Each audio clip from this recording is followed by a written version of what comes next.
ஓம் ஆறுமுக அரங்கமகா தேசிக சுவாமிகள் திருவிடைகள் போற்றி. தவத்திரு குருநாதர் ஆசியால் அகத்தியர் சன்மார்க்க சங்கம் தூத்துக்குடி கிளை சங்கத்தின் சார்பாக 9/4/2026 தூத்துக்குடி தெப்பக்குளம் மாரியம்மன் கோவில் வளாகம் மற்றும் அரசு மருத்துவமனை வளாகத்தில் வசித்தோர் சுமார் 350 நபர்களுக்கு வெஜிடபிள் பிரியாணி சிறப்பாக வழங்கப்பட்டது.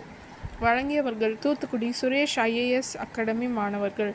அன்னதானத்திற்கு பொருளுதவி செய்தவர்களும் தொண்டு செய்தவர்களும் அவர்கள் குடும்பத்தாரும் எல்லா வளமும் பெற்று சிறப்புடன் வாழ வேண்டுகிறோம்.